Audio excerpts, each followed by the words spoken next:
oleh Ibu Titut Sulistianingsih selaku Auditor Madya pada Inspektorat Jenderal Kementerian Hukum dan Hak Asasi Manusia. Pada sesi panel ini juga nanti akan kita ikuti bersama pemaparan terkait pelaksanaan tugas jabatan fungsional di lingkungan Direktorat Paten dan Data dan Rahasia Dagang yang akan dipaparkan oleh narasumber Ibu Rifani Laidar selaku analis kepegawaian ahli madya Biro Kepegawaian Sekretariat Jenderal Kementerian Hukum dan Hak Asasi Manusia. Pada sesi panel ini akan dimoderatori oleh Bapak Slamet Riyadi. Langsung saja kita sambut kedua narasumber dan moderator kita. Kita berikan tepuk tangan yang meriah untuk narasumber dan moderator siang hari.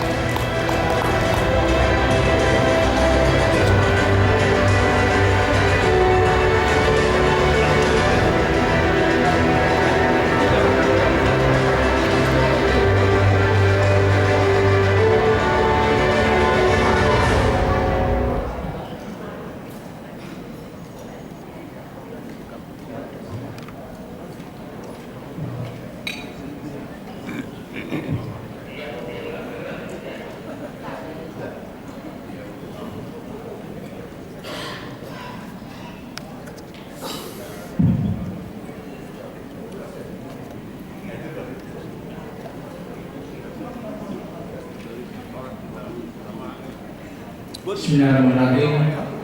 Assalamualaikum warahmatullahi wabarakatuh. Selamat sore, salam sejahtera bagi kita semua. Yang kami hormati Bapak Ibu dari tim Komisi Banding Paten, yang kami hormati pula dari expert JICA, kemudian yang kami hormati rekan-rekan jabatan fungsional pemeriksa paten ahli utama, madya muda dan juga pertama, serta para hadirin peserta evaluasi penguatan layanan Direktorat Paten, DTLST dan Rahasia Dagang yang berbahagia. Bapak Ibu yang hormati, setelah tadi kita mendengarkan dan juga melihat bersama-sama paparan terkait dengan capaian kinerja di Direktorat Paten baik tahun 2022 maupun 2003 semester pertama, maka untuk selanjutnya untuk mungkin satu setengah jam ke depan kita akan mendengarkan bersama-sama paparan yang pertama akan disampaikan oleh Ibu Titut Sulistianingsih. Beliau seorang auditor madya dari Inspektorat Jenderal dan juga kebetulan beliau juga PLH ya. PLH Inspektur Wilayah 5. Kebetulan Pak Inspektur Wilayah 5 ini sekarang juga menjabat sebagai PLT Kakangwil Maluku ya Bu ya. Jadi karena kesibukan beliau sehingga beliau mengamanahkan pada Bu Titut. Saya rasa juga rekan-rekan sudah nggak asing lagi. Bu Titut kayaknya beberapa kali sudah jadi narasumber di DJKI karena Inspektorat Wilayah 5 ini merupakan mitra DJKI ya Bu ya, dan juga tentu saja mitra dari Direktorat Paten, tentu saja selaku pembina. Maka pada kesempatan kali ini nanti mohon Bu Titut sekiranya berkenan berikan masukan-masukan, mungkin juga terkait evaluasi yang sudah seperti apa. Yang jelas hal-hal yang terkait dengan kinerja, biasanya kan dari Itjen mengaudit kinerja, barangkali juga ada kadang pelaksanaan hal-hal pelaksanaan kegiatan. Jadi kami mohon nanti masukan dari Bu Titut, dan setelah itu nanti akan dilanjutkan narasumber yang kedua, yaitu dari Biro Kepegawaian yang akan nanti disampaikan oleh Ibu Rifani Laidar. Beliau seorang analis kepegawaian ahli muda dan juga mendapatkan tugas tambahan sebagai subkoordinator analis pengembangan kompetensi jabatan fungsional 2 ya Bu ya. Mungkin nanti kami mohon dari Bu Fani ini Bu, ada beberapa kegelisahan di antara teman-teman kami ini. Yang pertama tentu saja teman-teman kami ini masih berharap mohon informasi dan juga bahkan di teman-teman wilayah Bu, kami kalau ke wilayah selalu ditanya jabatan analis KI itu sampai di mana? Kira-kira nanti kalau progresnya seperti apa, potensi masuk dari kawan-kawan yang dari pelaksana seperti apa, barangkali mohon penjelasan progresnya sampai di mana dulu. Selain itu juga ini menyampaikan kegelisahan teman-teman yang tadinya di F subkoor kemudian dapat promosi sebagai koor. Nah ini saya rasa bukan hanya di KI ya. Jabatan memang jabatan fungsional masih subkoor, tugas tambahnya sebagai koor, tapi ya tambahnya sebagai JF-nya fungsional muda, kemudian tugas tambahannya sebagai koor, tapi tukinya masih muda. Ini saya rasa ini menjadi permasalahan bersama, tidak hanya di KI. Mungkin nanti Bu Fani bisa memberikan penjelasan kira-kira seperti apa, atau barangkali upayanya seperti apa, mungkin bisa setara atau bagaimana. Kemudian satu lagi Bu Fani, ini agak riskan memang di DJKI ini, khususnya di Direktorat Paten ini, perbandingan PPNPN dan PNS selain pemeriksaan, kalau pemeriksaan total ASN, selain pemeriksaan ini lebih banyak PPNPN-nya, mungkin 1 banding 2 banding 3 bisa. Ada yang PNS-nya hanya 5, PPNPN-nya ada 14. Sementara kita tahu bersama di bulan Oktober nanti, Oktober atau November, ada kebijakan pemerintah yang mana PPN ini katanya harus berakhir. Nah, ini teman-teman kami ini banyak sekali nih dari PPNPN. Barangkali itu nanti bisa diinformasikan ya Bu Fani ya. Jadi ini bentuk kegelisahan teman-teman. Paling tidak ini ada momen seperti ini, mudah-mudahan ada titik terang atau paling tidak berita sedikit yang menggembirakan barangkali seperti itu. Baik, untuk menyingkat waktu karena waktunya juga sudah mepet, kesempatan pertama kami berikan ke Bu Titut 30 menit cukup ya. Baik, silakan Bu Titut. Ya, terima kasih Pak Moderator, Pak Selamat. Assalamualaikum warahmatullahi wabarakatuh. Selamat sore, salam sejahtera bagi kita semua. Salam Om Swastiastu, Namo Buddhaya, salam kebajikan. Yang terhormat pimpinan tinggi Pratama, ini ya hadir ya.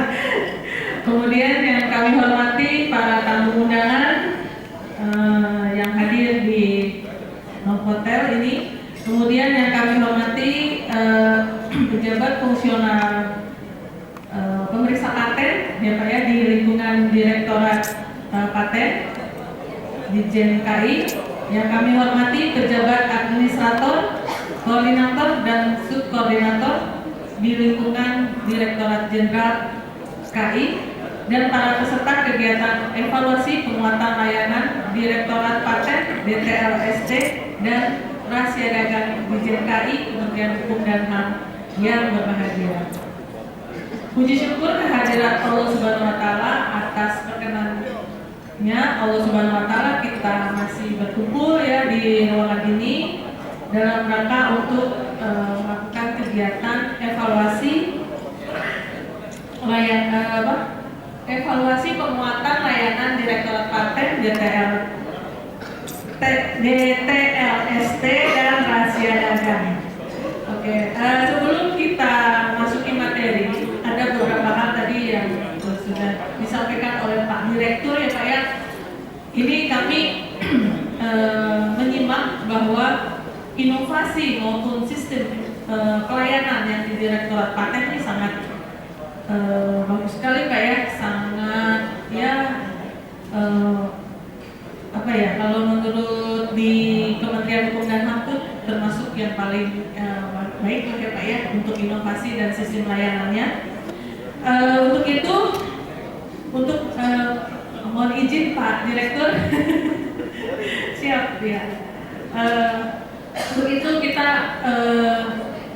walaupun ya inovasi maupun sistem layanan di Paten ini sangat ya canggih lah Pak ya, namun perlu dievaluasi Pak, perlu dievaluasi kira-kira mana yang perlu dibenahi ya Pak, yang perlu diperbaiki gitu. Bukan berarti evaluasi ini hal yang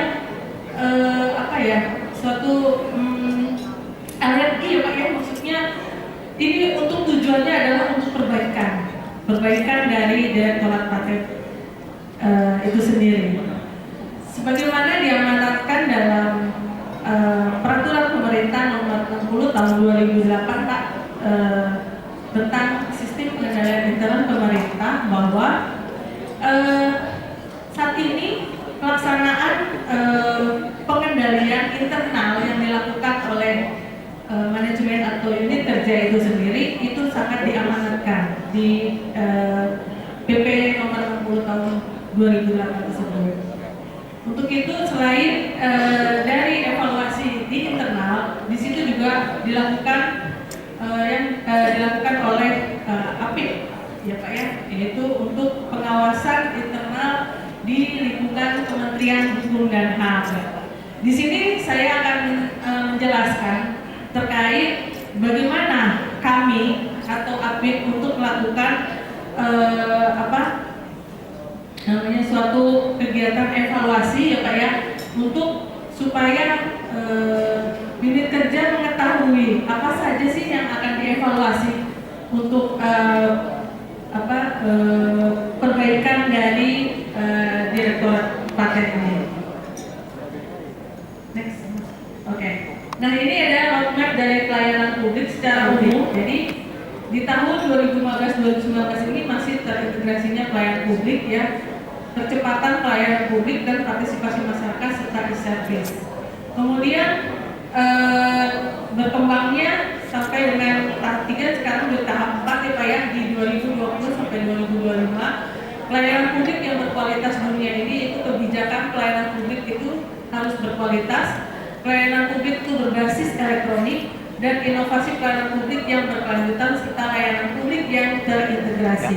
Ini adalah pelayanan publik yang diharapkan ya, yang diharapkan untuk dapat meningkatkan dari pelayanan Direktorat itu sendiri. Next. Nah, ini saya menuklik dari Presiden Joko Widodo ya, dalam penganugerahan predikat kepatuhan tinggi standar pelayanan publik tahun 2021 sampai yaitu di tanggal 29 Desember 2021. Tuntutan masyarakat terus meningkat. Tidak akan ada toleransi bagi yang pelayanannya lambat, berbelit-belit, dan tidak ada tempat bagi pelayanan yang tidak ramah dan tidak responsif.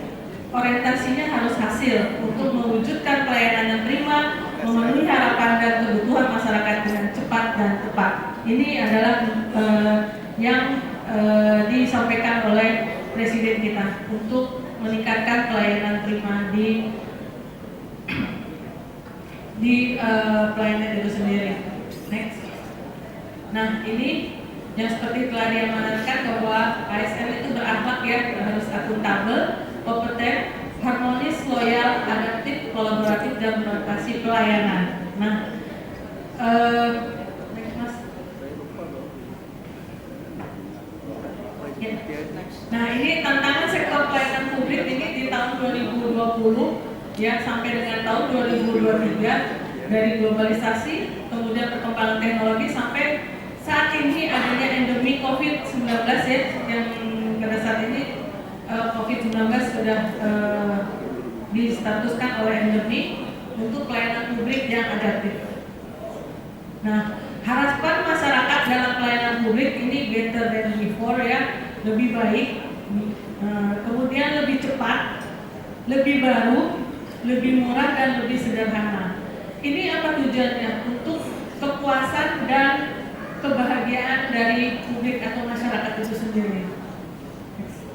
Nah, upaya untuk mewujudkan pelayanan prima di sini dalam peraturan dari Permenpan ya tahun 2021 ada 6 aspek atau di mana di situ ada penerapan kebijakan pelayanan.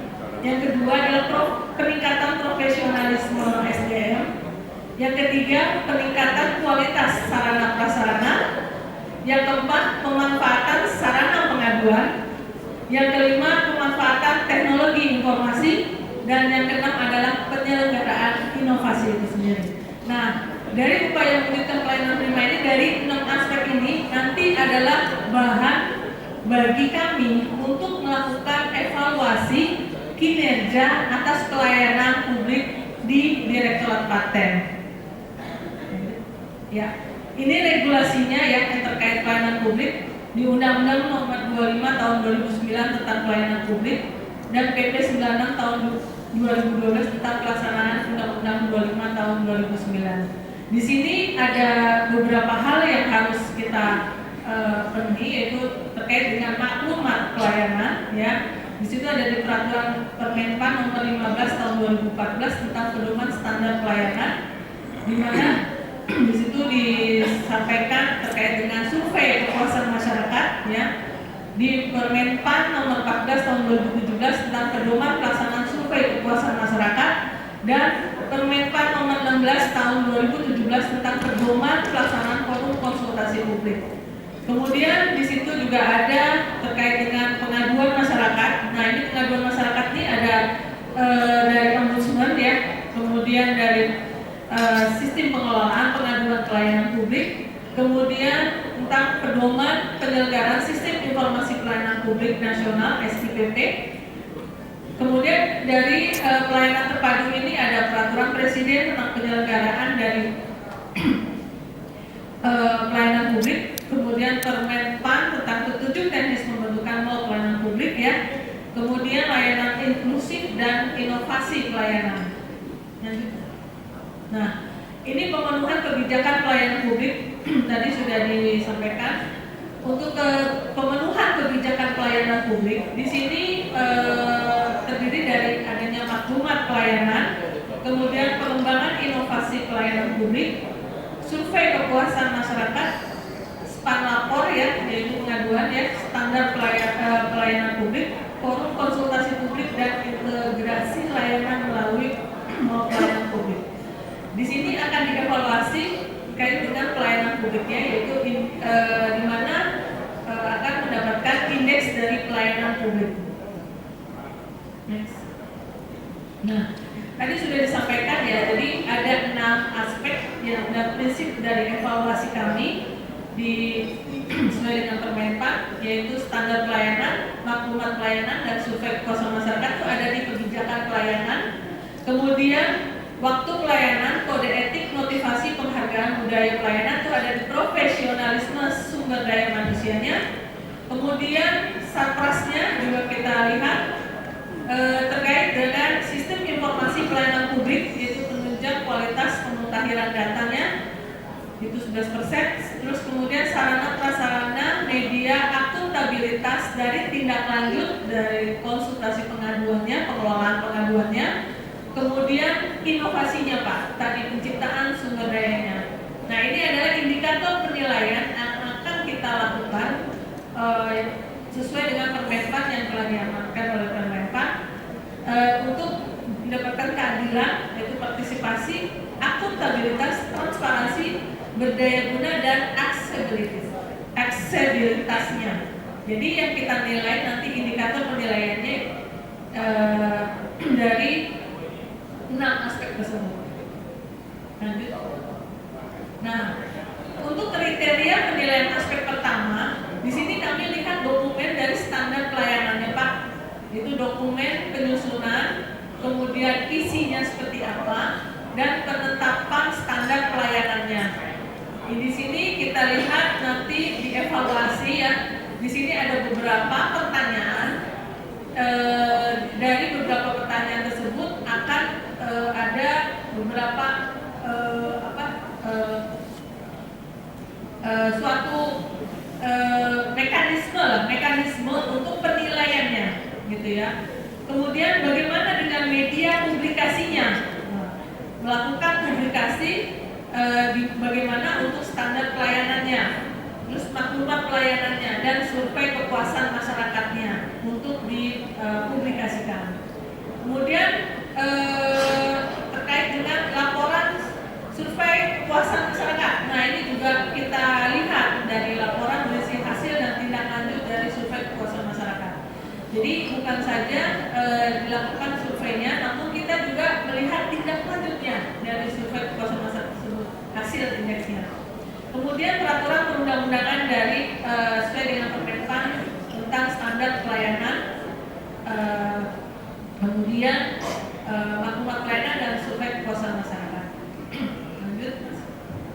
Nah, ini tadi penerapan kebijakan standar pelayanannya ya, di mana yang akan kita nilai yaitu terkait dengan perbaikan yang berkelanjutan, itu baik itu kebijakan maupun suatu aturan yang dimana merupakan tolak ukur yang dipergunakan sebagai pedoman untuk menyelenggarakan pelayanan atau sebagai acuan penilaian kualitas pelayanan sebagai kewajiban dan janji penyelenggara kepada masyarakat dalam rangka pelayanan yang berkualitas, cepat, mudah, terjangkau dan terukur.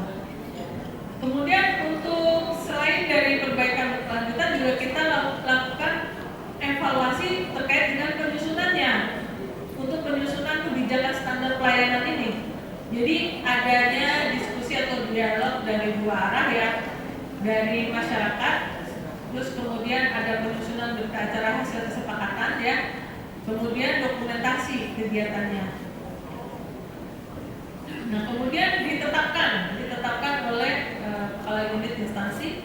Kemudian bagaimana mempublikasikan maklumat pelayanan tersebut, ya. Lanjut. Nah, ini tadi untuk pihak-pihak yang terlibat untuk penyusunan standar pelayanan ya, baik itu kebijakan, baik itu peraturan, baik itu apapun yang berhubungan dengan pelayanan, penyelenggara layanan ya. Kemudian stakeholder pelayanan publik, pengguna layanan masyarakat, bisa ahli pakar ya, bisa LSM dan bisa juga media massa. Jadi inilah pihak-pihak yang terlibat dalam penyusunan dari standar pelayanan yang dilaksanakan oleh kantor dari pelayanan tersebut. Lanjut.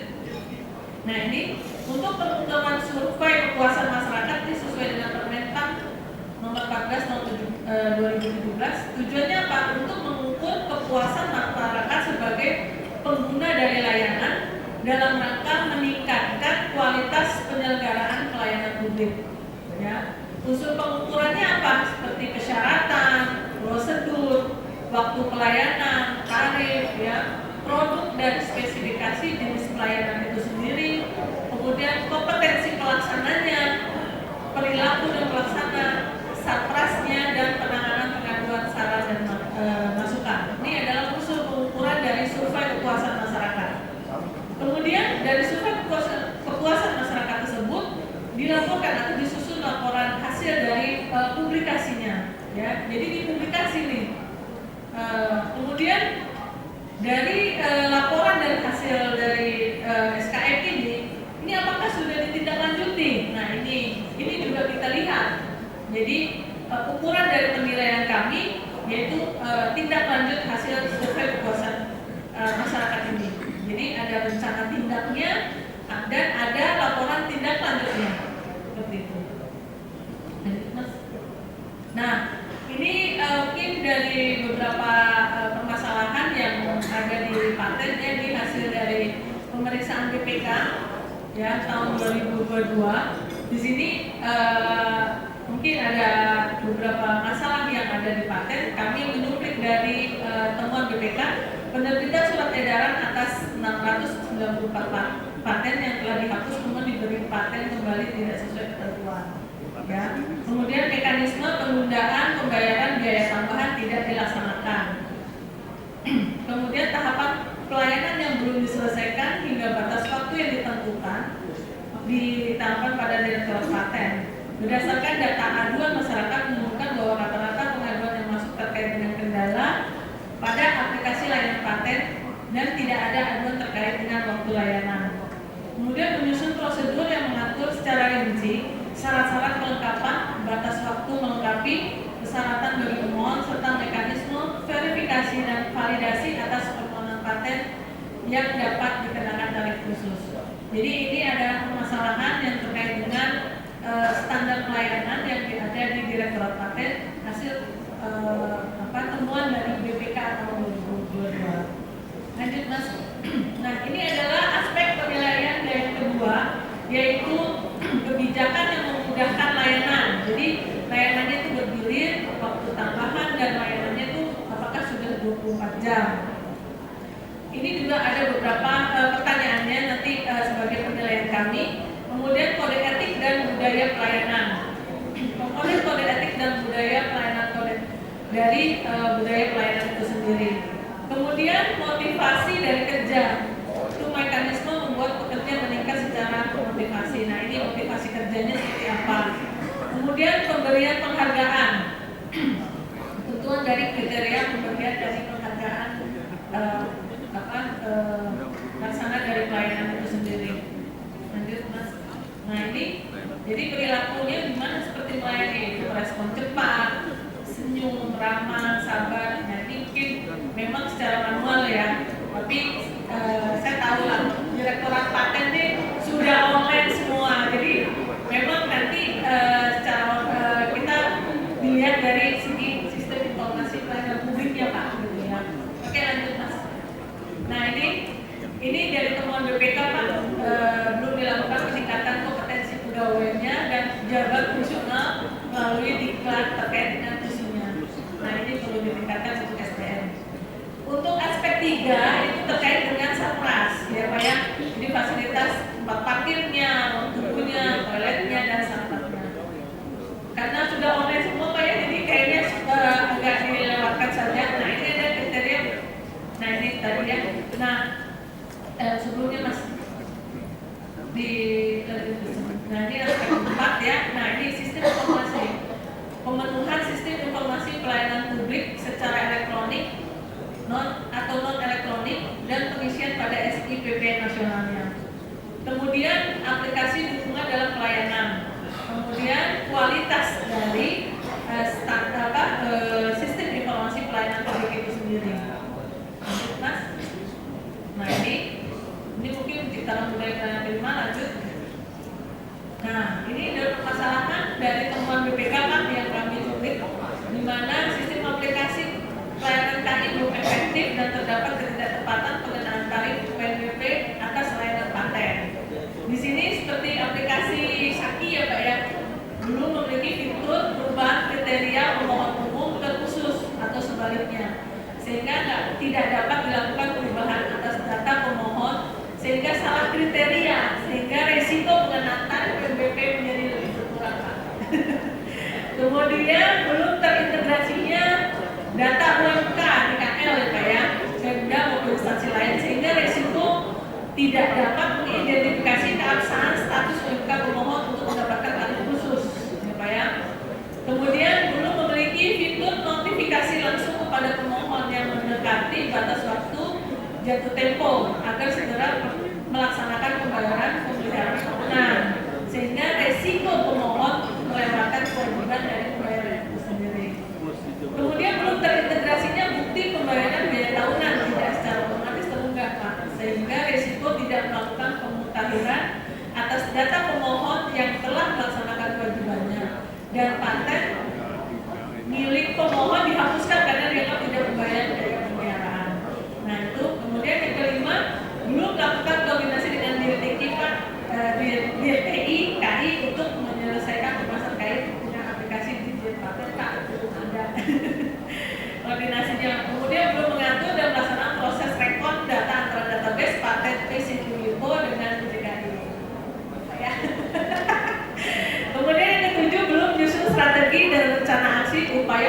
pengembangan layanan paten dalam rangka mengupayakan peningkatan jumlah pendaftaran paten PCT dari negara. Ini adalah permasalahan yang ditemukan oleh BPK sehingga berhubungan dengan sistem informasi pelayanan publik di Direktorat Paten seperti itu Pak. Kemudian lanjut. Nah ini adalah penilaian aspek yang kelima kami dari pengaduan Pak. Dari media konsultasi pengaduan yang digunakan oleh span lapor, WBS bisa Pak, kemudian bisa juga dari dengan pengaduan yang ada di Dirjen Paten secara aplikasi umum. Kemudian substansi konsultasi pengaduannya seperti apa, pengelolaannya. Jadi pengelolaan pengaduan, kemudian tindak lanjut hasil konsultasi dari pengaduan itu sendiri. Ya, lanjut. Nah ini Pak pengaduan yang kami terima di inspektorat Pak. Kami ada terkait paten, ada Persi BRI ya. Kemudian ada 3, iya ada 3, namun sudah diproses klarifikasi oleh Satgas Pak. Ini sudah dikelola dengan baik lah. Ya. Jadi pelayanan yang baik itu adalah pelayanan pengaduan yang segera ditindaklanjuti dari adanya pengaduan tersebut. Lanjut. Yang ini adalah penilaian kami di aspek ke-6 Pak, yaitu inovasi. Ya Pak ya, penciptaan inovasi. Tadi saya sudah mendengar dari Pak Direktur ya, sangat baik banget inovasi dari Dirjen Paten Pak, sangat baik sekali. Jadi kami juga mungkin nanti penilaian nanti di inovasi, kemudian di SIPP-nya, pengaduannya, Pak ya. Jadi sampai ke SDM-nya Pak nanti kami ini. Oke, lanjut. Nah, ini adalah formulir evaluasi kami Pak untuk pelayanan publik. Ini ada formulir F01 sampai F03. Jadi F01 nanti kami lakukan untuk F01 adalah penilaian mandiri oleh pelaksana pelayanan itu kantor itu sendiri sebagai yang mempunyai tugas dari tusinya untuk melayani masyarakat gitu Pak ya. Kemudian untuk F02 ini nanti buat kami Pak, kami adalah tugas evaluator untuk dilakukan hasil pengamatan mau dari tatap muka atau memperoleh data objektif baik itu wawancara maupun dengan data hukum yang ada. Ini nilai pembobotannya 75%. Jadi ada jumlah pertanyaan di kode A 30 dan kode B 30. Untuk F03 nanti diisi oleh pengguna layanan Pak. Jadi kami sebar seperti survei kepuasan masyarakat itu Pak. Ya, itu nanti nilainya 25%. Ada 14 pertanyaan. Lanjut Mas. Nah ini tadi di F02 formulir F02 kode A dan kode B ini ada beberapa pertanyaan. Ada setiap setiap aspek itu seperti tadi yang sudah dijelaskan aspek dari kebijakan pelayanannya itu sendiri. Itu ada 9, bobotnya 24%. Untuk profesionalisme SDM itu di situ ada bobotnya 25%. Lanjut Mas. Ya. Untuk Satpras nanti ada beberapa pertanyaan juga. Jadi semuanya 30 pertanyaan untuk kode A dan kode B itu sama pembobotannya. Lanjut Mas. Nah ini inovasinya buat 12% untuk penciptaan inovasi pelayanan publiknya seperti apa dan sumber daya mendukung keberlanjutan dari inovasi pelayanan publik itu sendiri. Nah ini adalah nilai keseluruhan kategori Pak.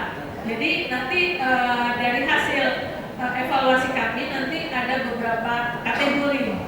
Kategori F itu sudah gagal Pak, unit layanannya mendapat tersebut menjadi prioritas pembinaan untuk memperbaiki kualitas pelayanan.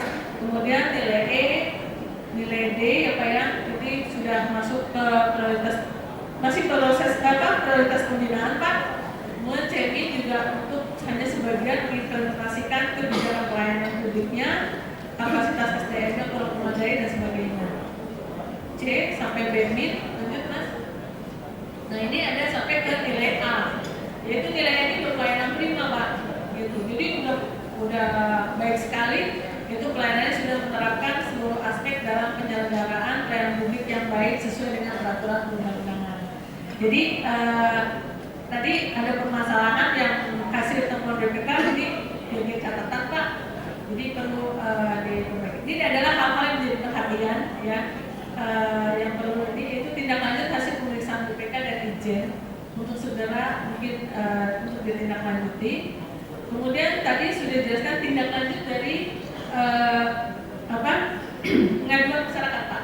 Iya, itu bagaimana pengelolaannya, apakah cepat, apakah ini nanti bisa pengelolaan pengaduan secara efektif tadi ya sama. Kemudian sistem layanan yang terintegrasi di Dirjen KI yang memudahkan pengguna layanan.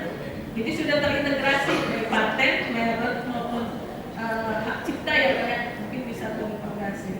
Jadi tidak masing-masing. Kemudian inovasi yang memudahkan pengguna layanan lebih cepat dan tepat sasaran. Ya. Kemudian tidak kalah penting lagi itu kebijakan yang akuntabel dan tepat guna dalam menunjang pelaksanaan pelayanan publik. Jadi kebijakan ini adalah untuk mendukung dari pelayanan yang untuk memudahkan pengguna layanan. Kemudian sumber daya yang memadai dalam pelaksanaan layanan publik di Dirjen Paten. Jadi di Direktorat Paten di Dirjen Paten. Jadi sumber daya yang memadai ini baik Satpras, SDM, ya Pak ya. Jadi maupun anggaran yang ada tersedia di Dirjen Paten. Mungkin itu Pak Slamet yang dapat kami sampaikan dari beberapa hal yang kami sampaikan ini. Mudah-mudahan teman-teman Direktorat Paten mengetahui apa saja sih yang akan dievaluasi oleh kami dari evaluator audit dari Direktorat Jenderal. Demikian Pak Slamet yang dapat kami sampaikan. Mohon maaf apabila ada yang kurang berkenan. Terima kasih. Wassalamualaikum warahmatullahi wabarakatuh. Waalaikumsalam. Assalamualaikum warahmatullahi wabarakatuh. Selamat siang dan salam sejahtera untuk kita semua. Mohon izin Pak Direktur Paten, Pak Yasman, para perwakilan dari Komisi Banding Paten, Bapak Ibu dari JIK, dan para administrator, pejabat administrasi dan pejabat fungsional serta Bapak Ibu hadirin sekalian. Mohon izin kami akan menyampaikan beberapa hal terkait dengan jabatan fungsional. Nah, mungkin nanti Bapak Ibu sudah tahu ya sedikit banyak tentang apa yang akan disampaikan. Namun seperti kita ketahui, Direktorat Paten tentu sangat kental sekali dengan yang namanya jabatan fungsional, memeriksa paten gitu. Ya sebagai pembina, sehingga tidak ada salahnya dan bahkan harus mengetahui mengenai jabatan fungsional. Baik, kita mulai. Ini untuk sebagai awal ya, bahwa untuk jabatan fungsional peraturannya tentu dasarnya adalah Undang-Undang Nomor 5 Tahun 2014 yaitu tentang ASN. Lalu kemudian kita berkembang ada PP 11 tahun 2017 diubah dengan PP 17 tahun 2020 tentang manajemen PNS. Nah, kemudian banyak turunan-turunannya, salah satunya adalah Permenpan 13 tahun 2019. Nah, dari Permenpan 13 ini ada diturunkan lagi yaitu Permenpan RB nomor 7 tahun 2022 tentang sistem kerja pada instansi pemerintah, penyederhanaan birokrasi.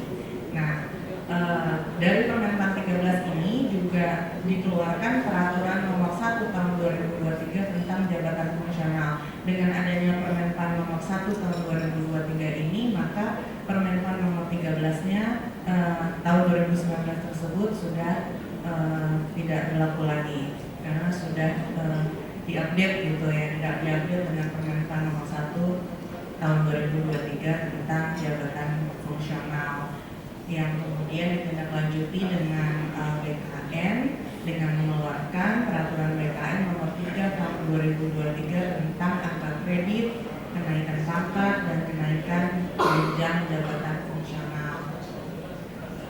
Lanjut Mas. Nah, kepegawaian, khususnya di bagian pengembangan karir pegawai, ini kami memiliki tusi yang berkait dengan jabatan fungsional itu adalah di bagian pengembangan karir pegawai dengan pembagian ada 4 subkornya.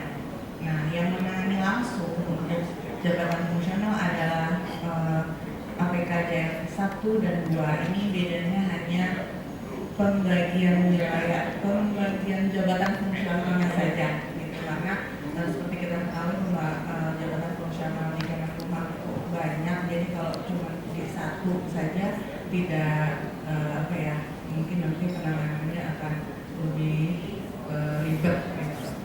Ya. Lanjut. Nah, ini di Kemenkumham sendiri ada 47 sampai saat ini jabatan fungsional yang dimana yang Kemenkumham adalah sebagai pembinanya itu ada 14, termasuk ini yang paling baru adalah analis KI, ini yang terbaru. Nah, mungkin tadi Pak Mr. Ahmad ya sebelum kita mulai sudah memberikan pertanyaan dulu tentang analis KI, mungkin nanti akan kita bahas ya Pak ya, sampai mana sih analis KI. Nah, lanjut. Ini karena kita masih di masa perkenalan ya Permenpan RB nomor 1 gitu. Kita sudah mengenal Permenpan RB nomor 13 ya. Lalu sekarang sudah tidak berlaku lagi, dikeluarkan Permenpan RB nomor 1. Di mana sih perbedaannya gitu? Nah, perbedaannya ini kita coba untuk merangkum gitu ya. Nah, kalau Permenpan RB nomor 1 itu dia berbasis pada ruang lingkup tugas pada setiap jenjang jabatan dan disesuaikan dengan ekspektasi kinerja. Jadi ekspektasi kinerja itu di SKP-nya berdasarkan ekspektasi kinerja. Jadi nanti ada perjanjian kerja dengan atasan masing-masing, di mana itu adalah pejabat struktural di situ. Nah, di situ yang akan dinilai dalam 1 tahun itu bisa 3 bulan, 6 bulan atau bahkan 1 kali dalam 1 tahun. Nah, lalu kalau di Permenpan RB nomor 13, perpindahan itu dilakukan dalam 1 rumpun saja bolehnya gitu. Tapi di Permenpan RB nomor 1 itu perpindahan bisa dilakukan, tidak harus melihat rumpunnya. Jadi bisa saja nanti dari angkep misalnya analis pegawaian yang nanti akan berubah jadi analis SDK itu nanti ke merek mungkin atau ke memeriksa paten gitu, atau ke KI gitu, terbuka bisa, tapi tentu ada syaratnya, yang tentu harus dipenuhi selain pengalaman, tentu juga dia lulus uji kompetensinya. Nah, lalu penetapan angka kredit kalau untuk di Permenpan 13 itu berdasarkan butir-butirnya. Jadi butir-butir kegiatan itu dituangkan dituangkan dalam dupak. Dupak itu yang akan dinilai setiap tahunnya. Nah, itu hasilnya adalah angka kredit. Tetapi kalau di Permenpan RB tidak ada lagi dupak. Kita tidak mengumpulkan dupak lagi, tapi adalah berdasarkan SKP gitu. Nah, lalu kita untuk kenaikan pangkat luar biasa hanya untuk JPT dan jabatan administrasi kalau di Permenpan RB 13. Tapi di Permenpan 1 itu juga ada kenaikan pangkat istimewa untuk jabatan fungsional. Nah, lalu Permenpan RB 1 juga di sana disebutkan bahwa instansi pembina harus menyusun konten pembelajaran strategi dan program pengembangan kompetensinya. Lanjut. Nah, pengangkatan jabatan fungsional itu nanti dibagi menjadi empat macam, yaitu pengangkatan pertama dengan syarat-syaratnya, yaitu ini pengangkatan pertama yang kita kenal dengan melalui formasi CPNS gitu. Nah, pendidikan yang minimal S1 atau D4 sesuai dengan kualifikasi pendidikan yang dibutuhkan oleh JF tersebut apa. Lalu mencantumkan nomenklatur JF dalam keputusan pengangkatan calon PNS dan memberikan kelas jabatan sesuai kelas JF. Nah, yang kedua adalah perpindahan dari jabatan lain. Nah, perpindahan di sini maksudnya adalah pengangkatan dalam jabatan fungsional melalui pola karir horizontal, yaitu antar kelompok JF dan antar jabatan. Nah, apa yang harus kita lakukan kalau mau perpindahan dari jabatan lain, yaitu ada UPOM, kita harus lulus uji kompetensinya, pengalaman di bidang jabatan fungsional yang dituju, dan ada kebutuhan, ada formasi maksudnya. Tapi bila memang dia hanya memiliki pengalamannya cuma 1 tahun secara kumulatif, tapi dia memang dibutuhkan secara sangat dibutuhkan oleh organisasi, maka dikasih keringanan minimal 1 tahun saja pengalamannya. Lanjut. Yang ketiga adalah pengangkatan melalui penyesuaian. Penyesuaian ini kita kenal in-passing gitu, in-passing. Nah, in-passing ini juga harus memiliki pengalaman, gitu. Pengalaman sama 2 tahun juga. Lalu yang keempat adalah promosi. Nah, promosi ini pengangkatan dalam jabatan fungsional melalui pola karir diagonal, yaitu promosi ke dalam atau dari JF dan kenaikan jenjang JF. Maksudnya kalau kenaikan jenjang kan kenaikan jenjang biasa ya, dari pertama muda gitu. Nah, kalau yang namanya promosi dia bisa dari pertama dia remaja gitu. Tapi nanti ada syarat-syaratnya gitu, ada syarat-syaratnya. Iya. Nah, yang syarat umum ya, tidak pernah kena hukuman gitu, dan tidak pernah melanggar kode etik, dan nanti ada lagi sederet syarat-syaratnya. Lanjut. Nah, ini adalah lahirnya Permentan 13 tahun 2019, terus kemudian lahir Permentan 1. Nah, perbedaannya adalah seperti yang tadi kita sudah bicarakan juga, terpisah antara SKP dan angka kredit. Nah, lahir Permentan 1. Nah, jadi SKP ini mungkin bisa lanjut Mas, langsung aja kita terangin ke yang ini. Kalau dalam SKP kita nanti yang 2023 ini, dengan predikat kita yang baik saja, itu berarti kita sudah dapat konversi angka kreditnya itu 100%.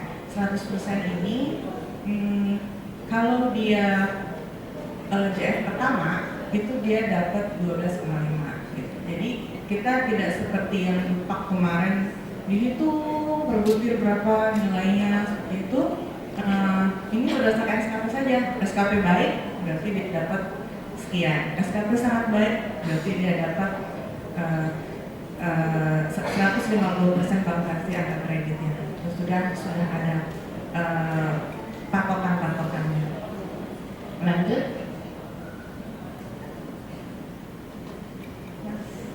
Ya. Nah, ini dia tabel konversinya. Untuk jenjang keahlian, ahli pertama kalau dia sangat baik 150% konversi itu dia dapatnya 18,75. Kalau baik 12,5. Nah, karena sudah ada patokan-patokannya demikian, kalau yang lalu nih mohon maaf, kita kalau isi SKP kan ya nggak terlalu ini ya, baik gitu ya. Ada rasa untuk yang menetapkan SKP-nya juga ya sudah kasihan gitu ya, sekian biar dia dapat baik. Nah, karena sekarang sudah seperti ini peraturannya, makanya kami juga mengimbau sesuai saja, sesuai dengan apa capaiannya seperti itu, karena itu akan berpengaruh pada angka kreditnya gitu. Jadi nanti kalau yang kerjanya kurang ini ya Pak ya, maaf Pak, kurang kurang berkontribusi gitu ya, tapi baik gitu Pak. Nah dia dapat terus Pak 12,5, terus nanti hadiahnya udah dapat 37,5 gitu, sama dengan yang kerjanya baik gitu. Lanjut. Nah ini dia penyesuaian angka kredit ke konversi. Jadi waktu kita yang lalu dan 2022 ke belakang, kita menggunakan angka kredit, kita istilahnya angka kredit konvensional, yaitu yang kita nilai melalui DUPA. Nah, ini adalah untuk sesuai dengan Permenpan RB 1, kita sudah harus mengintegrasikan angka kredit yang konvensional itu ke dalam bentuk yang baru. Nah, sebenarnya ini sudah dari Permenpan 13, tetapi walaupun Permenpan 13 itu sudah tidak berlaku, di Permenpan 1 dan di per BKN juga disebutkan bahwa untuk mendapatkan angka kredit kumulatif yang integrasi sesuai dengan Permenpan 1, tetap harus menyesuaikan antara angka kredit konvensional ke dalam bentuk yang baru, walaupun dasar perubahan itu adalah Permenpan 13 yang sudah dihapus. Nah, ini ahli pertama 3A itu untuk konvensional dia angka kreditnya adalah 100 sampai 150. Diberikan nilai dasar 100, untuk integrasi dia 0 sampai 50. Nah, ini seperti kita ketahui ya, kalau unit pembina teknis dan instansi pembina memang mempunyai salah satu kewajiban, yaitu merubah menyesuaikan angka kredit kumulatif ke integrasi. Nah, untuk memudahkan karena di awal BKN itu sudah membuat aplikasi untuk memudahkan integrasi angka kredit ini. Di awal yang seperti JF yang memulai pertama kali integrasi angka kredit ini adalah analisis keterbatasan, itu dia belum memakai aplikasi, jadi masih memakai rumus-rumus di Excel gitu, jadi panjang Excelnya itu. Nah, kita serahkan ke BKN, baru mereka yang mengintegrasikan. Tapi sekarang aplikasi dari BKN itu sudah jadi, namanya disepakati. Jadi itu namanya disepakati memang.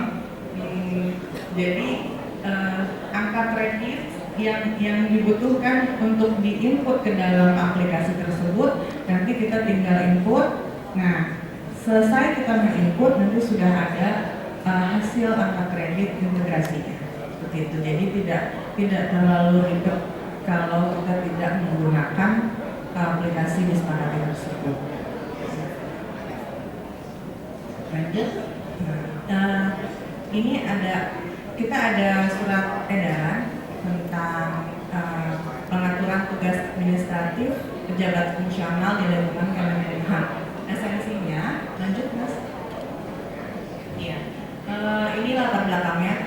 Permenpan 7 bahwa setiap instansi pemerintah melakukan pengaturan sesuai sistem kerja paling lambat 1 tahun sejak peraturan menteri tersebut digunakan. Perlu dikeluarkan surat edaran yang mengatur tentang tata cara pelaksanaan tugas administratif pejabat fungsional tentang sistem kerja. Ini maksudnya nanti kita jabatan sudah akan berbentuk pokja seperti itu. Nah, lalu surat edaran ditujukan bagi para pejabat tinggi administrasi dan fungsional di lingkungan Kemenkumham. Lanjut. Nah, isinya intinya ini. Intinya adalah pengaturan tentang pembentukan tim kinerja. Tim kinerja, JF bekerja dengan model tim kerja. Jadi tim kerja dibentuk melalui surat perintah yang penugasannya melibatkan jabatan fungsional yang berasal dalam satu unit organisasi, bisa lintas unit organisasi dan atau lintas instansi.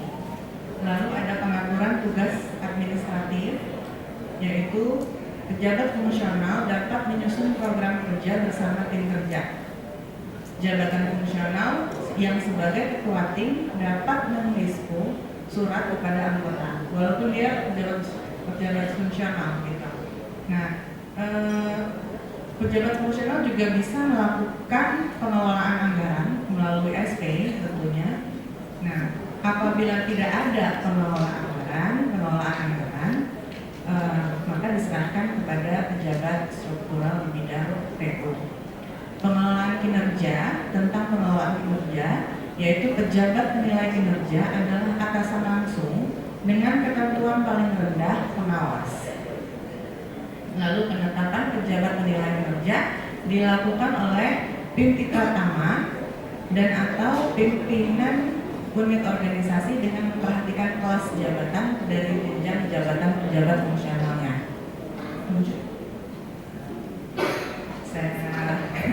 Bahannya sudah habis, cukup sampai di situ. Mungkin itu yang dapat saya sampaikan. Terima kasih. Assalamualaikum warahmatullahi wabarakatuh. Waalaikumsalam warahmatullahi wabarakatuh. Terima kasih Fani atas paparannya. Ada beberapa hal yang bisa kami garis bawahi. Izin Bu, mungkin pertanyaan saya terkait dengan kepegawaiannya. Seperti yang Ibu ketahui, kami ini sebenarnya korban impasing ya Bu. Impasing adalah yang tadinya kami struktural, sekarang kami menjadi JFT, tapi dengan analis kebijakan. Yang padahal kalau kami lihat di analis kebijakan tersebut, tugas kami tidak ada sama sekali relate-nya. Jadi kami kebetulan saya di bagian permohonan adalah sukor analis kebijakan muda. Nah, setelah melihat atau saya juga sempat ikut diklat kebijakan ya, di situ saya tambah mengetahui bahwa nggak ada relasinya antara pekerjaan saya dengan analis kebijakan tersebut. Nah, pada saat itu pernah kami sampaikan ke bagian kepegawaian di DJKI ya, apakah misalnya kan analis KI kan sudah dengarnya ada, bisakah kami yang korban-korban impasing ini ya korban jadi seperti itu kami bisa nggak ikut untuk menjadi analis KI? Pada saat itu mungkin jawabannya agak berbeda ya Bu dengan yang Ibu sampaikan tadi. Kami senang banget dengarnya karena kok kayaknya ternyata kita tuh nggak dikunci ya. Tapi pada saat kami berkonsultasi dengan bagian kepegawaian, tapi di situ kami dibilangnya untuk ikut hukum ya, untuk ikut hukum analis KI itu nggak bisa karena kami harus JFU dulu.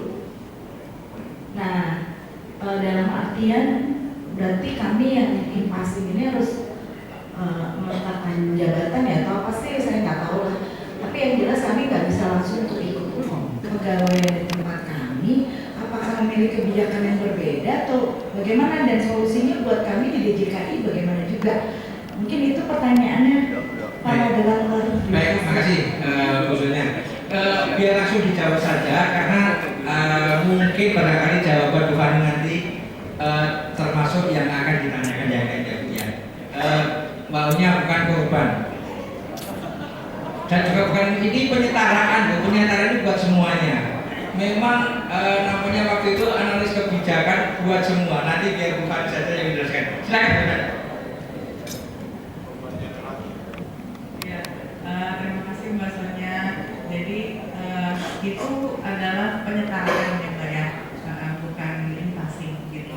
Dan penyetaraan ini berlaku untuk khususnya kalau di Kemenkumham ini banyak banget Mbak, banyak banget yang ikut penyetaraan gitu ya. Nah, lalu memang ada lumayan sih, ada beberapa juga yang kesannya seperti salah JF gitu ya, salah jabatan fungsional. Dia tidak cocok sehingga dia tidak ada bukti-bukti pekerjaannya, sehingga dia tidak bisa mengeluarkan angka kredit di situ. Gitu ya Mbak ya. Nah, tapi kalau sekarang dengan peraturan yang baru udah tidak ada lagi butir-butir itu Mbak. Jadi butir-butir tidak ada mengumpulkan upah lagi, yang kita kumpulkan sesuai dengan butir-butir itu tidak ada lagi. Jadi hanya perjanjian kerja dengan atasan langsung gitu. Nah jadi sebenarnya cocok atau tidak jabatan fungsional yang disetarakan dengan kita itu yang diberikan kepada kita sebenarnya tidak terlalu bermasalah jadinya. Cuma kalau saya mau bilang nih, kalau misalnya Mbak tetap tidak mau dengan jabatan fungsional itu gitu ya, ataupun memang benar-benar tidak cocok gitu, walaupun sekarang udah nggak pengaruh lagi dengan bukti-bukti dan angka kredit duta gitu. Nah silakan saja Mbak disurati, karena banyak yang mengeluh demikian tapi tidak ada surat resminya gitu loh. Maksudnya ini jabatan support ini tidak cocok dengan pekerjaan tusinya sehari-hari itu apa gitu. Dijelaskan saja Mbak, jadi bisa jadi pertimbangan gitu.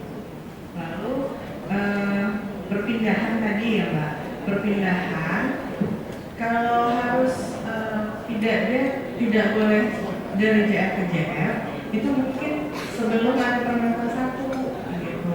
Nah itu memang nggak boleh Mbak di kita ya, kita memang menahan itu karena kita takut nanti ada ketidakrapihan di formasi dan sebagainya gitu, karena kita juga lagi proses usul formasi, nanti tiba-tiba berubah, pembagiannya nanti berubah lagi gitu. Jadi memang bukan dari jabatan fungsional satu ke jabatan fungsional lain, tapi kalau sekarang bisa dari jabatan fungsional satu ke jabatan fungsional lain, perpindahan. Tetapi perpindahan itu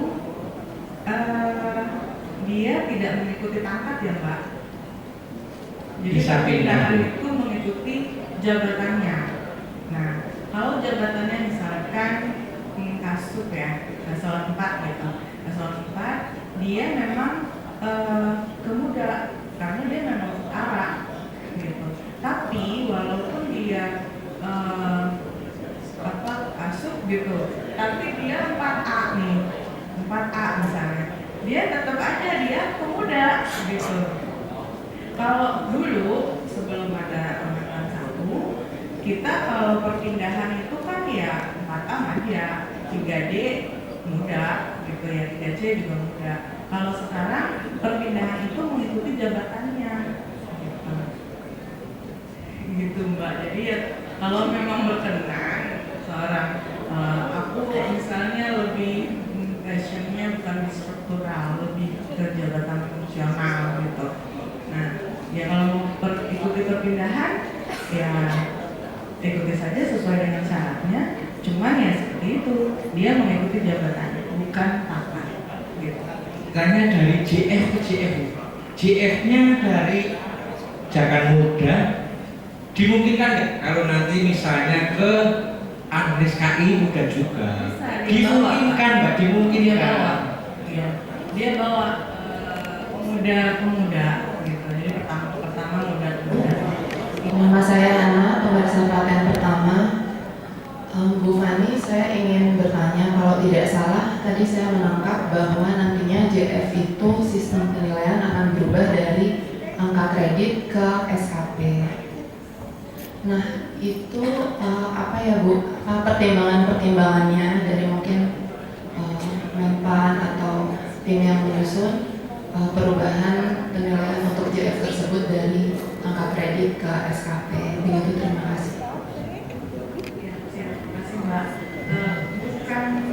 Bukan perubahan dari angka kredit ke SKP, tetapi perubahan dari mendapatkan angka kreditnya dari mana? Apakah dari pengumpulan dupa atau dia yang sekarang dari SKP gitu. Kalau dulu kita SKP gitu, kita nggak mendapatkan angka kredit dari SKP itu. Nah kalau sekarang kita tidak usah mengumpulkan dupa lagi gitu untuk mendapatkan angka kredit. Jadi angka kredit itu hanya didapatkan dengan cukup SKP itu gitu. Jelas ya, Mbak Ana ya. Khusus sih kayaknya penasaran ini. Silahkan berkeluh kesah. Mumpung ada yang pejabat terkait. Silakan Bu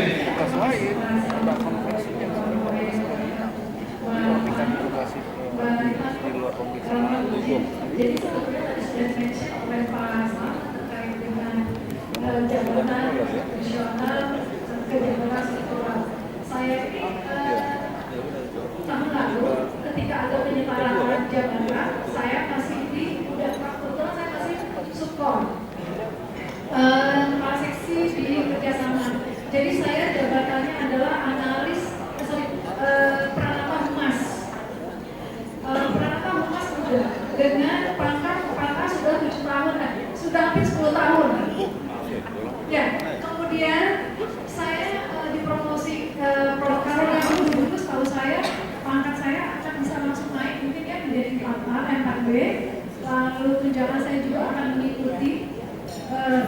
Tapi dengan kebijakan Permenpan tersebut, saya masih sampai hari ini saya jakumnya masih Pranata Humas. Padahal pekerjaan saya juga tidak ada kaitannya dengan kehumasan. Lalu tunjangan saya masih tunjangan muda. Pangkat saya juga masih tetap di 4A. Lalu saya ya ini tidak hanya saya yang ada yang mengalami hal seperti ini. Di DJKI ada beberapa teman saya, ada yang analitis komputer, satu lagi apalagi saya lupa. Ada beberapa teman saya seperti ini. Ini saya mohon solusi dari Biro Kepegawaian atas nasib kami yang ada di DJKI ini berempat, tapi tentunya mungkin bukan cuma di DJKI yang mengalami hal seperti ini. Kami semua yang diangkat kemarin penyetaraan semua sudah 4A dan 4A lama. Lalu menyambung apa yang tadi disampaikan oleh Mbak Sanya terkait ketika saya mau menjadi karena saya Pranata Humas instansi pembina saya ada di kementerian lain. Mungkin ketika saya mau naiknya dia mau saya menunggu kebijakan dari sana. Lubuk ini udah mau keluar ya peraturan tentang analis KI, ya mungkin ada kebijakan dari DJKI untuk masuk kami yang berempat supaya bisa kita menjadi analis KI, karena nanti juga khususnya saya tidak ada pekerjaan saya tidak ada kaitannya dengan penguasaan. Lalu saya bertanya ke bagian kepegawaian sebutlah si H gitu ya, disampaikan bahwa kalau saya ingin pindah menjadi analis KI, saya harus menjadi JFU. Saya harus meletakkan jabatan saya, berikut tunjangan saya, semuanya saya harus menjadi JFU. Dan itu akan diumumkan jabatan saya, jabatan kosong yang sekarang di koordinator yang ada di paten itu menjadi jabatan kosong. Dan saya menjadi JFU, baru saya bisa mengikuti hukum analis KI. Itu pun kalau saya lulus.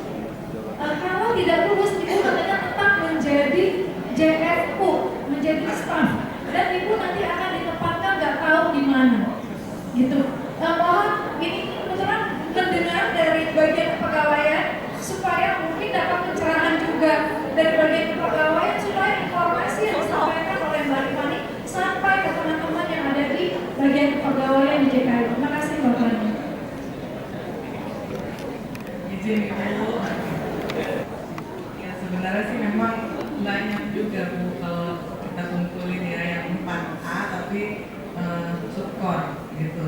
4A tapi muda atau kebalikannya dia muda tapi jadi dikasih tugas tambahan koordinator gitu ya, khususnya yang kayak gitu ya. Nah iya, di Biro juga ada Bu yang seperti itu, jadi masih muda dari Kasub terus support terus sekarang dapat tugas tambahan jadi koordinator tapi muda. Nah jadi jalan keluarnya adalah bagaimana caranya supaya menjadi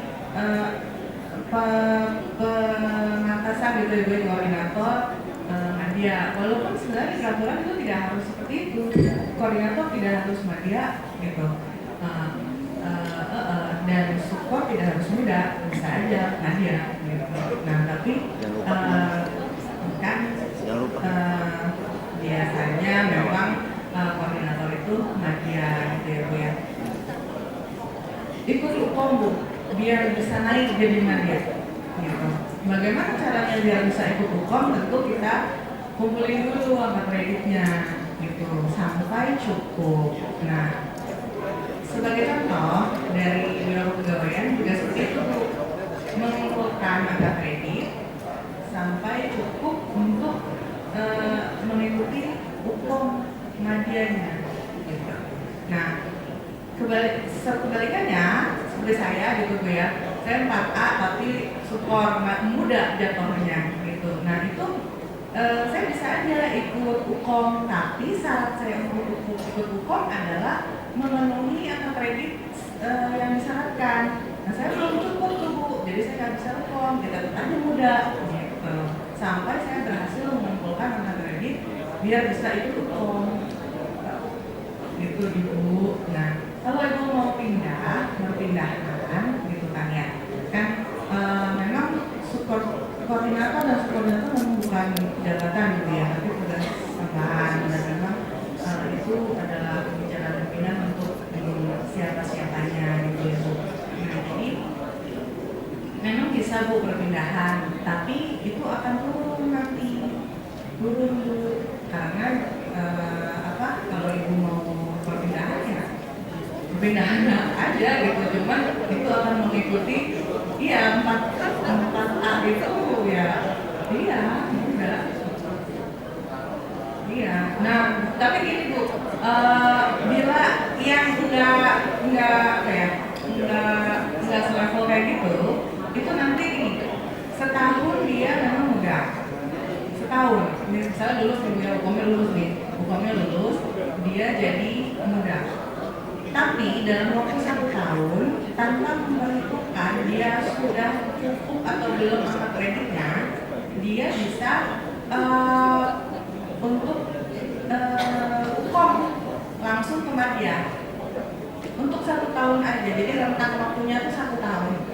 Dia nggak perlu seperti saya yang ketentaraan kan harus cukup dulu angka kreditnya baru bisa UKOM. Kalau ketentaraan seperti itu Bu. Tapi kalau dari yang pangkatnya itu jomplang, nah bisa jadi media gitu dari staff, tidak harus. Misalnya, tapi kalau Ibu kan memang sudah JF, nah, JF ke JF, nah bisa. Cuman kan nanti penghitungan kayak gitu. Jadi Ibu akan lebih untung kalau Ibu dari JFU. Ibu kan JFU nih, ceritanya Ibu jadi JFU nih ya. Maaf Bu, ceritanya Ibu jadi JFU. Ibu 4A kan. Nah, Ibu jadi pertama tuh. Kalau apa namanya? Tadi perpindahan Ibu jadi pertama. Semua yang perpindahan itu jadi pertama. Tapi dalam 1 tahun dia bisa naik tanpa dia harus kumpulin dulu sampai cukup angka kreditnya. Dia nggak bisa langsung UKOM. Kalau perpindahan seperti itu. Tapi kalau dia yang dari JF ke JF ya dia bawa gitu. Dia bawa jabatannya itu dan dia terakhir punya. Gitu Bu Susi, jelas. Sebentar, akan menjadi Pokja. Sementara Pokja bisa lintas direktorat, bisa lintas sampai lintas institusi. Nah yang ingin saya tanyakan, jika misalnya pada jabatan fungsional tertentu, mereka fokusnya hanya pada misalkan pada pemeriksaan, kemudian dilibatkan pada Pokja yang bukan menjadi tusinya di jabatan fungsional mereka, itu nantinya seperti apa? Apakah di dalam SKP menjadikan seperti nilai tambah atau bagaimana? Nah, kemudian jika seluruh jabatan fungsional memiliki kewajiban menjadi Pokja, bagaimana jika beberapa orang yang mungkin tidak masuk dalam Pokja? Maka nilai apa yang akan bisa mereka dapatkan? Misalkan seperti itu. Itu yang pertama. Kemudian yang kedua, perpindahan dari jabatan fungsional satu ke fungsional lainnya, tadi saya dengar tetap menghitung ada formasi ya Bu Fani. Jika misalkan dalam satu direktorat jenderal hanya memiliki satu orang untuk jabatan fungsional tertentu, apakah itu berarti orang tersebut tidak bisa pindah ke jabatan fungsional lainnya? Terima kasih Bu. Ya, Mbak ya. Jadi memang dalam pemilihan anggota Pokja itu tentunya yang ada kaitannya dengan Pokja apa itu. Nanti kan akan dibentuk Pokja ini, Pokja itu, gitu kan. Nah, yang terkait saja yang dimasukkan ke dalam tentu tidak, walaupun dia lintas unit gitu, tapi yang terkait, yang ada kaitannya. Kadang-kadang kan kita beda unit juga masih ada kaitannya gitu. Nah, itu yang bisa diikutkan. Kalau dia diikutkan tapi dia bingung nanti kaitannya kerjanya apa, ya jangan diikutkan ke dalam Pokja itu, seperti itu. Lalu yang kedua, oh iya, formasinya sedikit gitu ya Mbak. Jadi dia mau pindah ke sana, tapi formasinya nggak ada gitu ya.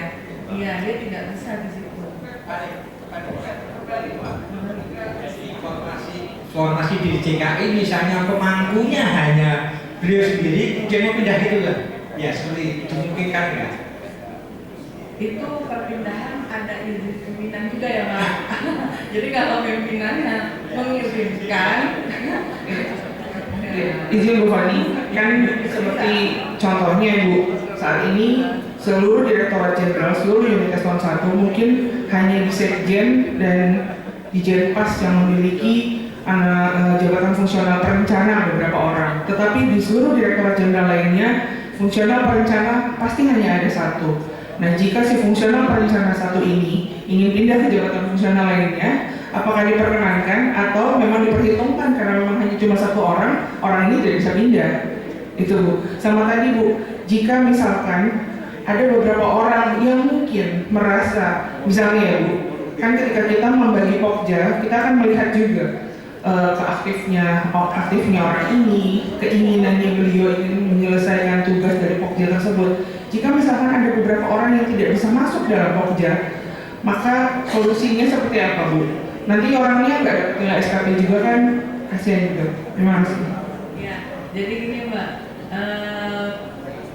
tidak ada sih syaratnya itu kalau cuma satu pemangkunya nggak boleh pindah.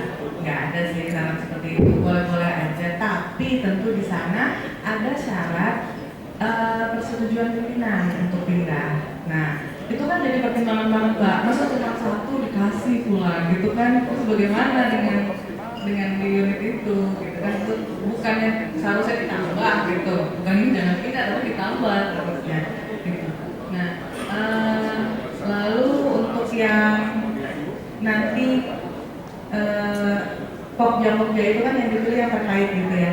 Nah terus bagaimana kalau yang nggak ada yang dia nggak masuk Pokja manapun gitu.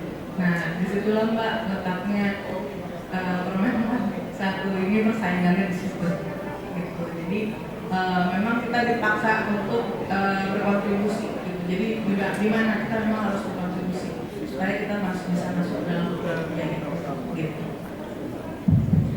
Itu ya Bu. Ini karena waktunya sudah mepet, nanti ada paparan lagi. Kesempatan terakhir Pak Direktur, Pak. Silakan Pak. Baik, terima kasih.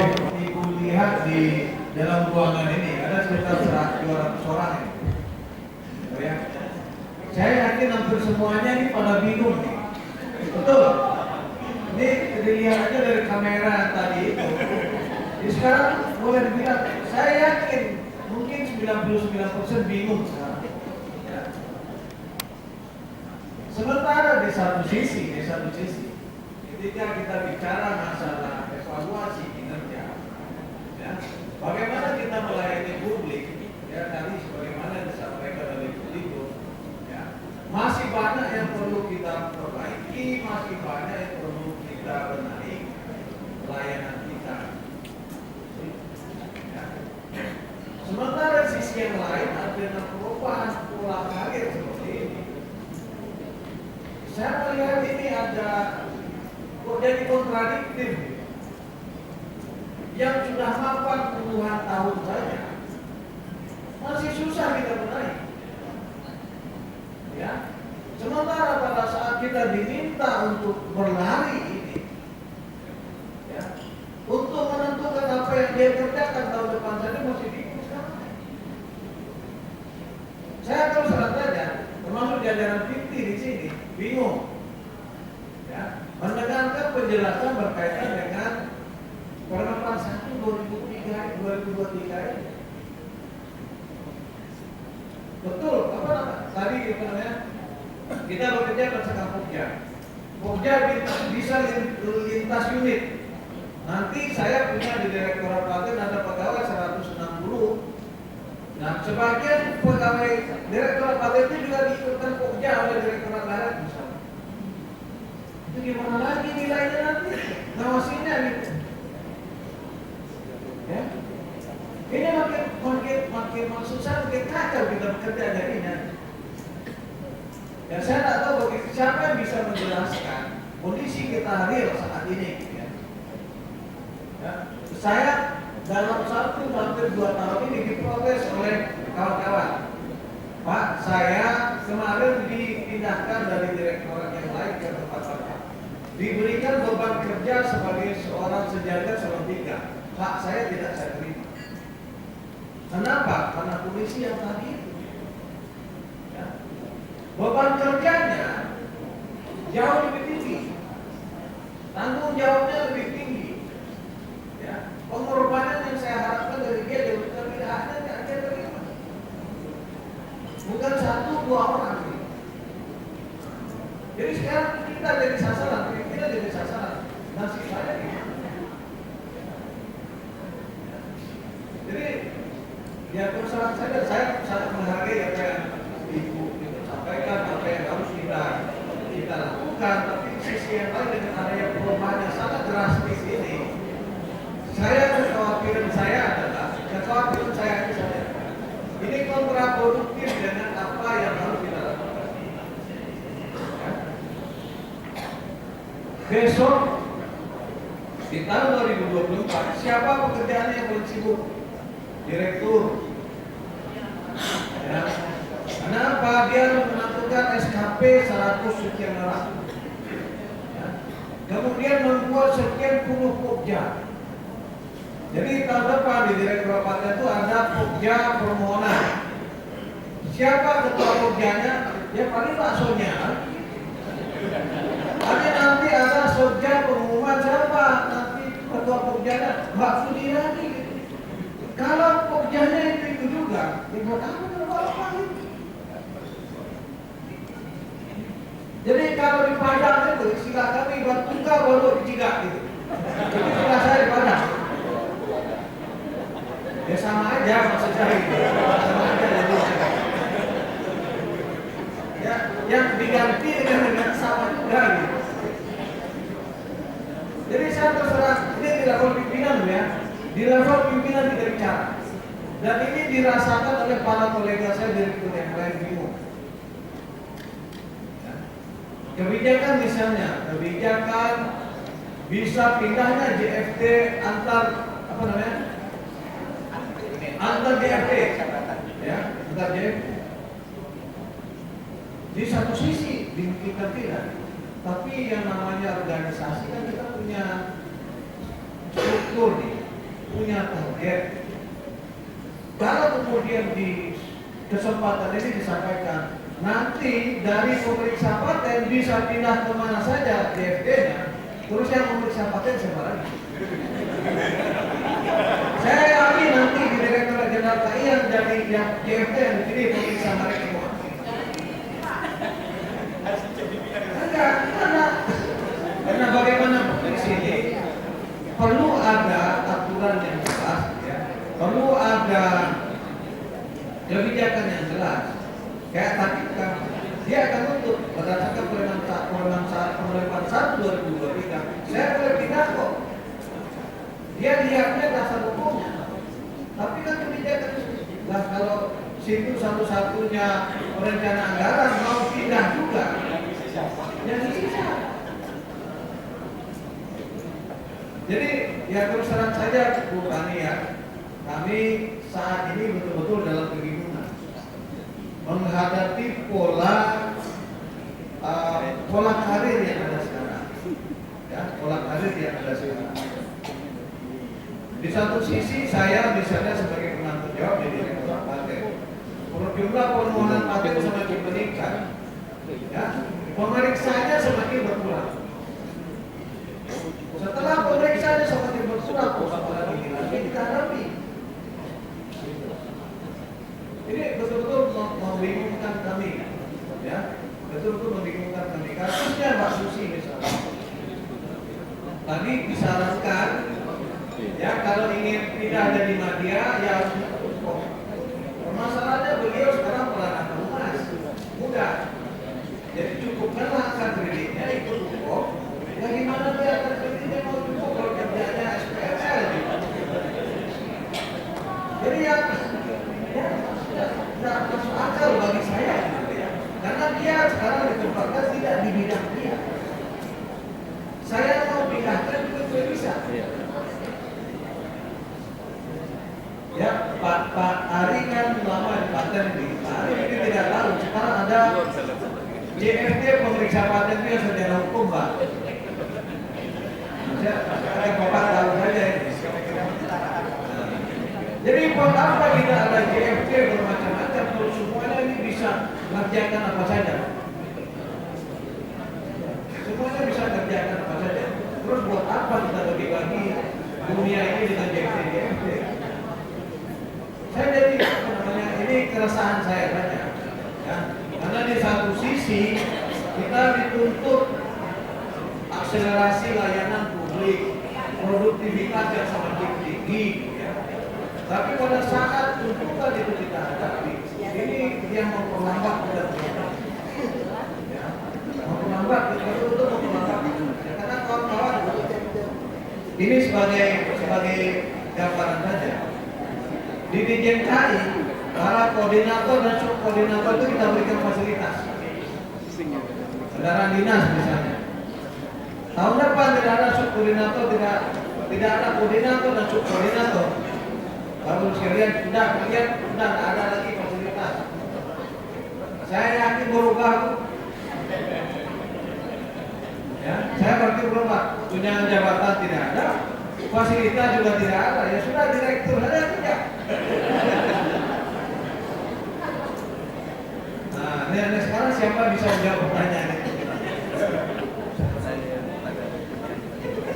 Saya mengundang Menpan pun tidak lagi datang. Nah, itu salahnya.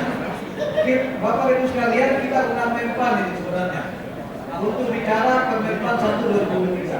Mereka pun tidak merespon kalau kita. Nah itulah apa namanya. Saya yakin Bu Fani kalau diundang juga pasti akan nanya Bapak di sebelah.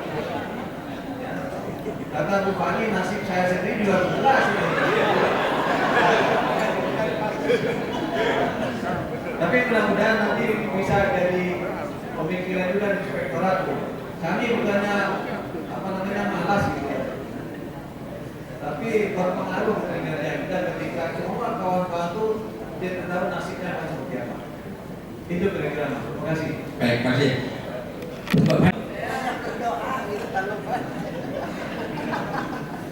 Mau jawab ya kalau pertanyaannya Pak Dir, saya nggak mau jawab. Karena saya setuju Pak. Setuju, ini nggak mau jawab. Jadi cuma ya gimana ya Pak ya, kan life must go on ya Pak, gitu kan kita tetap harus berjalan gitu kan walaupun kok dalam tanda kutip jadi berantakan gitu ya. Cuman mungkin kita bisa dengan lebih memikirkan aturan-aturan jurnis-jurnisnya atau apa sehingga sedikit mengurangi keberantakan gitu. Jadi kita rapikan walaupun kita tetap harus menjalankan apa yang sudah menjadi peraturan, tetapi kita buat supaya memperkecil keberantakan itu gitu, seperti itu. Kalau untuk yang perpindahan itu Pak, sebenarnya bisa di ini yang perpindahan itu supaya tidak terlalu banyak. Saya mau ke sana, saya mau ke sini, nanti ambus gitu. Nah jadi setiap JF itu memiliki aturan, dia memperketat aja, jadi memperketat gitu. Karena kan kalau peraturannya udah ketat banget, susah kan orang buat pindah ke sana.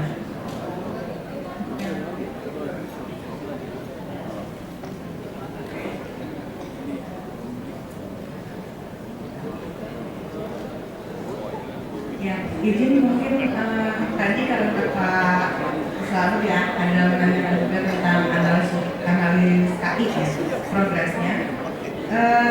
Memang analis KI sudah terbentuk dan kami sedang dalam tahap penyusunan persiapan untuk inpasing gitu. Jadi rencana memang di bulan Agustus kami masih administrasinya, SK dan surat negara dan sebagainya. Nanti di September rencana akan mulai pembukaan untuk pendaftaran. Seperti itu. Ya. PPNPM, saya baru tahu sedikit untuk PPNPM. Memang kalau di Permentan 1 2004 yang PPNPM 2014 itu akan diangkat menjadi PNS. Tetapi untuk 2014 ke sini, nah itu saya belum tahu itu baru. Baik, terima kasih Bu Fani.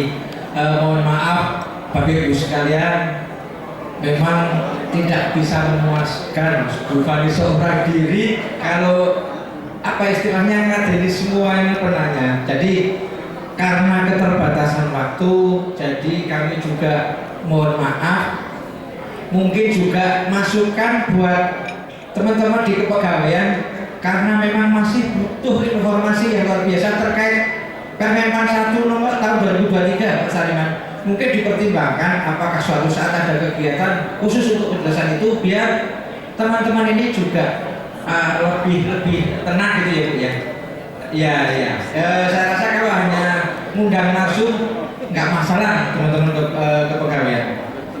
Bapak Ibu yang kami hormati, karena waktunya juga sudah jam 6, nanti malam masih ada paparan lagi, jadi kami selaku narasumber selaku moderator, maaf kebiasaan. Apabila ada kekurangan mohon dibukakan pintu maaf yang sebesar-besarnya. Sebelum kita akhiri, mari kita close yang lain untuk narasumber kita. Terima kasih. Selanjutnya kami kembalikan kepada MC. Silakan. Terima kasih untuk kedua narasumber dan Bapak selaku moderator. Mohon izin berkenan Bapak Direktur untuk menyerahkan piagam penghargaan untuk kedua narasumber.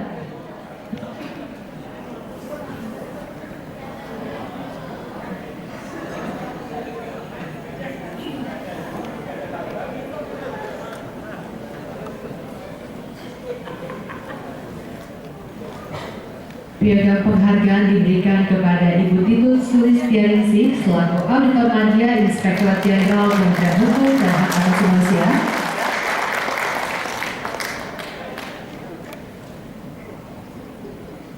Piagam penghargaan selanjutnya diberikan kepada Ibu Rifani Laidar selaku Analis Kepegawaian Ahli Muda Biro Kepegawaian Kementerian Hukum dan Hak Asasi Manusia. Dilanjutkan dengan foto bersama.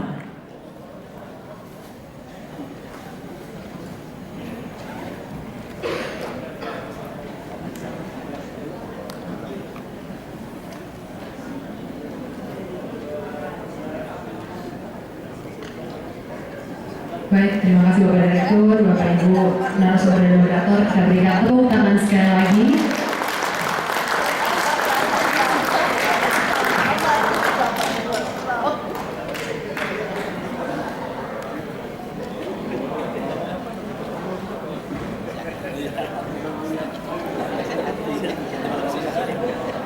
Di diskusi selanjutnya terlebih dahulu kita akan melakukan isoma. Mohon berkenan Bapak Ibu kembali lagi ke ballroom pada pukul 19.30. Mohon kesediaan Bapak Ibu kembali lagi ke ballroom pada pukul 19.30. Kunci kamar dapat Bapak Ibu ambil di meja registrasi dan makan malam dapat dinikmati di restoran Novotel. Kami tutup sesi sore ini. Akhir kata, wassalamualaikum warahmatullahi wabarakatuh.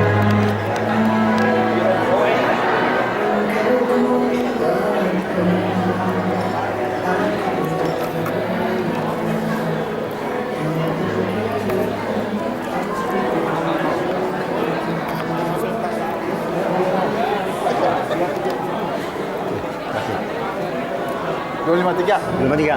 Udah sana. Hah? Udah ke dalam. Belum, saya baru mau ambil barang dulu. Iya.